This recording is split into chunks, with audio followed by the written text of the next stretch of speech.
Hello दोस्तों, welcome back to Gautam Sharma channel. तो आज हम बात करने जा रहे हैं अग्निपथ योजना एंट्री स्कीम 2022 के बारे में। देखिए क्या है कि इस चीज़ को लेकर ना आजकल मार्केट में कहता हूँ क्योंकि पूरा देश ही एक मार्केट है ना, तो मार्केट में बहुत ही ज़्यादा निगेटिविटी फैलाई जा रही है। देखिए कुछ कमियां होती है, कोई भी जब स्कीम भारत सरकार जब लॉन्च करती है ना, तो ऐसा नहीं है कि वो एकदम राम जी की तरह एकदम एकदम पवित्र होगा। नहीं यार, कुछ ना कुछ कमियां तो होगी ना यार, इंसान ही है बनाने वाले यार, तो कुछ ना कुछ स्कीम में कमियां होती है। लेकिन उसके कॉन्स के बारे में सब बात करते हैं, कॉन्स के बारे में बात करके वो किसी ने उधर बस फोड़ दिया, किसी ने ट्रेन जला दी, किसी ने आदमी को जला दिया। तो यही चलता आता है भारत में। लेकिन उसके प्रोज के बारे में कोई बात नहीं करता यार, कुछ बेनिफिट्स भी तो होते हैं स्कीम्स के, है ना। अगर एंट्री स्कीम आया है तो यार अग्निपथ योजना आया तो कोई बेनिफिट भी होगा। तो आज हम उसी बेनिफिट का बात करेंगे इस चैनल में। तो चलिए शुरू करते हैं।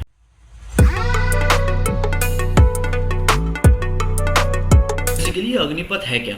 देखिए अग्निपथ स्कीम क्या है कि भारत सरकार का एक स्कीम अभी लॉन्च किया उन्होंने कि हर साल जो है 45,000 से लेके 50,000 सोल्जर जो हैं, जिनको वो अग्निवीर का नाम दे रहे हैं, वो हर साल जो है उनको रिक्रूट करेंगे for a very short period, सिर्फ 4 साल तक के लिए। ठीक है, मतलब 4 साल के लिए आप सर्व करोगे इंडियन आर्मी में, उसके बाद आपको रिटायरमेंट मिल जाएगा। ठीक है, टोटल जो रिक्रूट्स होंगे, जब 45,000 से 50,000 जो सोल्जर्स हैं, उनका सिर्फ 25% ही ऐसे सोल्जर्स होंगे बेस्ड ऑन देयर परफॉर्मेंस, जो कि आगे 15 साल तक परमानेंट कमीशन के अंदर सर्व करेंगे। तो द थिंग इज दिस ना कि इसको लाया क्यों गया है ना, वो क्वेश्चन उठा ना माइंड में यार, क्यों इंट्रोड्यूस किया गया। सबसे पहला रीज़न है, हो सकता है कि यार अनएम्प्लॉयमेंट इंडिया में काफ़ी ज़्यादा बढ़ रहा है, तो उसको थोड़ा कंट्रोल करने के लिए कि हाँ 8वीं 10वीं और 12वीं पास के जो बच्चे हैं वो एक बार जाके इंडियन आर्मी सर्व करें, तो यार अगले 4 साल तक ना उनके पास कम से कम एम्प्लॉयमेंट रहेगा। ठीक है, तो ये बहुत ही अच्छा स्कीम है, अनएम्प्लॉयमेंट के टर्म में अगर देखें तो अच्छा स्कीम है। सेकेंड रीजन हो सकता है कि यार देखो क्या है कि इंडियन आर्मी में ना लोगों को परमानेंट कमीशन के अंदर, मतलब जो जवान होते हैं उनको परमानेंट कमीशन के अंदर रखने में ना बहुत खर्चा होता है उनको, या 50 साल 40 साल 20 साल तक के लिए, सॉरी 20 साल के लिए उनको तक रखना, फिर उनको हर साल सैलरी देना। सैलरी चलो ठीक है, लेकिन उसके बाद उनको अदर बेनिफिट के साथ फिर उसके बाद पेंशन देना, उसके बाद ठीक है पूरी लाइफ टाइम के लिए, फिर उनका खर्चे उठाना। कहीं ना कहीं गवर्नमेंट को ना कहीं ये महंगा पड़ रहा था। ठीक है, तो इसलिए किया कि देखो यार, एक तो आर्मी जो हमारा फोर्स, जो मैन पावर है आर्मी में वो कम है। ठीक है, या जो एयरफोर्स नेवी में जो मैन पावर है वो कम है, तो हर साल अगर हम 45,000 उसको रिक्रूट करें, 4 साल बाद रिटायर कर दें, फिर रिक्रूट करें, 4 साल बाद रिटायर करें, तो कहीं ना कहीं मैन पावर की कमी नहीं होगी और इससे जो पैसे भी काफ़ी ज़्यादा बचेंगे। लेकिन ऐसा नहीं है कि मतलब कि जो ऑफिस, मतलब जो रिक्रूट हो रहे हैं अग्निपथ स्कीम के तहत, उनको कोई नुकसान नहीं यार, नुकसान उनको भी नहीं है, उनको भी कुछ बेनिफिट हैं। लेकिन उस बेनिफिट पे आने से पहले मैं बात करना चाहूँगा एलिजिबिलिटी क्राइटेरिया। देखिए सबसे पहला एलिजिबिलिटी क्राइटेरिया कि जो उम्र है वो मिनिमम 17.5 साल होना चाहिए और मैक्सिमम 21 साल, यानी कि 21 साल के बाद के लोग नहीं जा सकते। यानी कि मेरे जैसे लोग 22-23 साल के, या जो वीडियो देख रहे हैं अगर 21 साल के ऊपर है तो वो सॉरी, आप लोग नहीं जा सकते। सेकंड चीज कि स्कीम जो है सिर्फ ऑफिसर रैंक के नीचे वाले के लिए अवेलेबल है, यानी कि ऐसा नहीं कि आप स्कीम के तहत जाते हैं आप डायरेक्टली ब्रिगेडियर बन जाते हैं या कर्नल मेजर वगैरह बन जाते हैं, नहीं। तो ऑफिसर रैंक के नीचे के पोस्ट पे आपका सिलेक्शन होगा।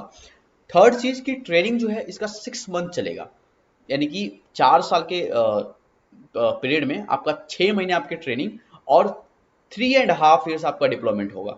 देखिए यानी कि टोटल 4 साल, ऐसा नहीं ट्रेनिंग के टाइम पे भी आपको सैलरी उतनी ही मिलेगी, मतलब 6 महीने की ट्रेनिंग में भी आपको सैलरी इतनी मिलेगी। लेकिन हाँ, सैलरी की अगर बात करें ना, तो आपको बताना चाहूंगा, ये नीचे लिखा भी हुआ है मैंने, आप पढ़ भी सकते हैं इसका स्क्रीन को पॉज करके, कि हर रिक्वेट्स को 30,000 से लेके 40,000 तक सैलरी मिलेगी। मतलब 30,000 से आपकी स्टार्टिंग है, फिर 4 साल तक करियर में 40,000 रुपये आपका मिल जाएगा। ठीक है, और सबसे बड़ी बात यहाँ पर यह है कि आपके सैलरी का 30% जो है गवर्नमेंट सेवा निधि प्रोग्राम में डालेगी, और जितना गवर्नमेंट आपके सैलरी का 30% जितना भी होता है उतना गवर्नमेंट अगर सेवा निधि प्रोग्राम में डालती है तो उसके इक्वल गवर्नमेंट जो है आपके अकाउंट में और ऐड करेगी और उस पर आपको ब्याज देगी। यानी कि जब आप 4 साल के बाद जब आप रिटायर होंगे ना, तो लगभग 11 से 12 लाख के आसपास रुपए जो होंगे आपके गवर्नमेंट आपको देगी, वो भी टैक्स फ्री। तो एक तो बेनिफिट ये है ना यार कि मतलब 22 साल की उम्र तक आपके पास 12 से 13 लाख रुपए आपके पास टैक्स फ्री सेविंग है। इसके अलावा अगर और बेनिफिट की मैं बात करूं तो देख, मैं स्क्रीन पे आप पॉज करके आप देख भी सकते हैं कि देखिए और बेनिफिट ये है कि पहली बात ना यार, हमारा जो इंडिया में आर्म फोर्सेस की प्रॉब्लम ये है कि यहाँ पर ना 32 ईयर्स के एवरेज अगर एज देखा है तो लोग ज़्यादा हैं, ठीक है, यंगर जो है बहुत कम है। तो इससे ना हमारे आर्म फोर्स में ना यंग जनरेशन आएगी, ठीक है। ऐसा माना जा रहा है कि 4 से 5 साल अगर इम्प्लीमेंटेशन स्कीम अगर इम्प्लीमेंट रहा तो ये जो एज एवरेज एज है काफ़ी ज़्यादा डाउन होगा, ठीक है। दूसरा जो है गवर्नमेंट का जो पेंशन बिल है ना, डिफेंस पेंशन बिल, वो भी रिड्यूस होगा, ठीक है। गवर्नमेंट की बात करें ना तो 3.3 लाख करोड़ 2020 से लेके अब तक सिर्फ पेंशन के ऊपर खर्चा कर चुकी है सरकार, ठीक है। अगर आर्मी कैलकुलेशन की बात करें तो टूर ऑफ ड्यूटी जो मॉडल है, इससे ना 11.5 करोड़ एक सिपाही पर बचा सकता है गवर्नमेंट। तो इतना सेविंग हो रहा है गवर्नमेंट का यार, समझ रहे हो। और ऐसा नहीं है कि ये जो पैसा है कि मतलब देश मतलब नेता खा रहे हैं या मोदी जी के जेब में जा रहा है, नहीं यार, ये देश का पैसा है, देश का पैसा बच रहा है, आर्मी का पैसा बच रहा है। आर्मी ना इस चीज़ को यूज करके ना और भी चीज़ें मतलब कर सकती है, डिफेंस के हथियार खरीद सकती है, अपने आप को इम्प्रूव कर सकती है, ठीक है। हाँ, करप्शन है, देखिए करप्शन हर स्टेज पे, लेकिन इसका मतलब ये नहीं कि हम अच्छी चीज़ों को भी नेग्लेक्ट करते जाए इस करप्शन की वजह से, ठीक है। दूसरा बात कि क्रिएट फ्यूचर रेडी सोल्जर्स, यानी कि देखो यंगर जनरेशन को ना नई टेक्नोलॉजी सिखाना बहुत आसान है as compared to the older generation. दूसरी बात, increase employment opportunity and higher skilled workforce. यार देखो आर्मी का आपको पता है ट्रेनिंग कैसा होता है, life skill life cycle life span कैसा होता है, उनके बारे में डिसिप्लिन कितना होता है यार। ऐसे स्किल्स और एक्सपीरियंस को हायर को कौन मतलब एक एम्प्लॉय को कौन नहीं हायर, कौन सी कंपनी नहीं हायर करना चाहेगी। तो जो इससे बाहर आएंगे ना, उनसे प्राइवेट जॉब अपॉर्चुनिटी बहुत ही ज़्यादा इंक्रीज हो जाएगा, ठीक है। हर प्राइवेट सेक्टर चाहेगा कि यार ये बंदा मेरे पास है, क्योंकि ये इतना डिसिप्लिन, इतना एक्सपीरियंस, इतने प्रेशर को झेल के आया है हमारे पास। और गवर्नमेंट, सेंट्रल गवर्नमेंट का भी ऐसा है कि जो अग्निवीर होंगे ना, उनके रेगुलर एम्प्लॉयमेंट में उनको प्रेफरेंस ज़्यादा से ज़्यादा देंगे हम। पुलिस, किसी पुलिस फोर्स में अगर वो अप्लाई करता है तो उनको ज़्यादा प्रेफरेंस मिलेगा, ठीक है। लेकिन उसके अंदर कुछ कंसर्न भी है यार, देखो कंसर्न होता है। सबसे पहला कंसर्न ट्रेनिंग पे डाउट है, क्या क्या ट्रेनिंग पे पूरा पैसा देंगे? क्या 6 महीने की ट्रेनिंग करके ही आप एक उस लेवल का कॉम्बैट करना सीख जाओगे? क्या उस प्रेशर को हैंडल करना सीख जाओगे जो एक वॉर फील्ड में होता है, ठीक है। पहला कंसर्न। दूसरा कंसर्न, या present benefit and security of jobs will be lost. हाँ देखो, हालांकि गवर्नमेंट ये वादा कर रही है कि यार आपको प्रेफरेंस देंगे, और एक लगाया जा रहा है कि बड़े एक्सपर्ट का मानना है कि यार प्राइवेट सेक्टर में इनको हायर करने में संकोच नहीं दिखाएगी। लेकिन कहीं ना एक डाउट होता है मन में कि यार क्या ये जो वादा हैं क्या सच में ऐसे पूरे होंगे। देखिए ये डाउट तो रहेगा यार, सबके माइंड में रहेगा, लेकिन कुछ बेनिफिट है। ऐसा नहीं कि ये सिर्फ इंडिया ही ये चीज़ें लेके आ रही है, नहीं यार, और भी देश हैं जो जिसमें इस टाइप के स्कीम हैं। जैसे कि अगर आप वॉलंटरी टूर ऑफ ड्यूटी, जो कि यूएसए करता है, 6 महीने 9 महीने 12 महीने का डिप्लॉयमेंट देता है यार अपने मिलिट्री को, अपने सर्विस में। अगर आप mandatory duty tour of duty होता है जिसको कॉन्सेप्शन कहते हैं, यानी कि जो कि कंट्री जैसे Israel, Norway, north Korea, Sweden, in country में तो कंपलसरी है कि आप 18 के पार होता है, सबसे पहले आपको कोई और काम करने से पहले आपको आर्मी को सर्व करना पड़ेगा।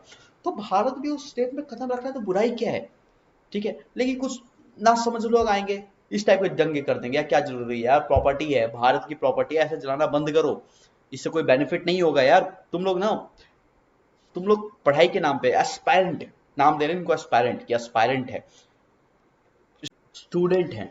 पहली बात तो ये कि स्टूडेंट के पास इतना टाइम नहीं है ऐसे दंगों को अंजाम देने का, ठीक है। पॉलिटिक्स करना बंद करो, ठीक है। अगर कोई स्टूडेंट अगर ऐसा कर रहा है तो भाई साहब हाथ जोड़ के विनती है, ऐसे काम को बंद करो। आपको नहीं जाना, आप किसी और जिसकी तैयारी कर रहे हो वो करो, लेकिन ऐसे गलत काम मत करो, ठीक है। ये शोभा नहीं देता। पहले ही हिंदू मुस्लिम सिख ईसाई ऐसे लड़ने को आ रहे हैं और तुम एक और लेके आ गए यार, पूरे देश की संपत्ति की माँ बहने करके रखी है तुमने। तो ये चीजें करना बंद करो, ये बहुत गलत है। पढ़ाई करो, काबिल हो गए नौकरी मिलेगा, जनसंख्या इतनी है क्या करें, कितना ही सरकार दे यार, कुछ अपना सोचो, थोड़ा दिमाग इस्तेमाल करो, विद्यार्थी हो तुम। और जो सच में होते हैं ना, जिनको पाना होता है कुछ ना, वो ऐसी चीजों पे ध्यान नहीं देते, लड़ाई वड़ाई पे तो ध्यान नहीं देते। तो प्लीज़ हाथ जोड़ के विनती है, ऐसी चीज़ों को बंद करो। इसको ना प्रोज एंड कॉन जानने की कोशिश करो, इस वीडियो को 4-5 बार देख लो, नहीं आता तो न्यूज़पेपर पढ़ो, ठीक है, नहीं आया मेरी बातों को समझ में तो ठीक है। लेकिन जाते जाते यही कहना चाहूँगा कि यार देखो अब टाइम बहुत हो गया है, सो और वीडियो भी काफ़ी लंबा हो गया है, सो अब ना मैं विदाई लेना चाहूँगा। और लेकिन हाँ, जो मैंने बातें कही ना यार लास्ट में, जब वो छोड़ ज्ञान की बातें शुरू में हो गई, बहुत हो गया है ना, लेकिन ये जो चीज़ें हैं ना, तोड़ फोड़, मारपीट, झगड़ा बंद करो। कोई कमी लग रही है यार, सुप्रीम कोर्ट जाओ, हाई कोर्ट जाओ, आंदोलन करो, शांति से आंदोलन करो। संविधान आपको राइट्स देता है इस चीज़ का, लेकिन ये तोड़ फोड़ हिंसा फैलाना गलत है, ठीक है। चलिए फिर किसी और टॉपिक पे किसी और दिन मिलेंगे। तो अभी के लिए बाय, नमस्ते, जय हिंद। और अपना ख्याल रखिएगा, और जाते जाते यार इस चैनल को सब्सक्राइब कीजिए, लाइक कीजिए, शेयर कीजिए दोस्तों के साथ, और मैक्सिमम से मैक्सिमम सब्सक्राइब कीजिए। नया चैनल है, कंटेंट लेके आता रहूँगा, अलग अलग टाइप के कंटेंट, कुछ हंसी मजाक के भी और कुछ इन्फॉर्मेशनल भी। तो बने रहिए मेरे साथ, एंड थैंक यू। और किसी को बुरा लगा हो तो I am so sorry. Okay, bye, see you, जय हिंद, जय भारत।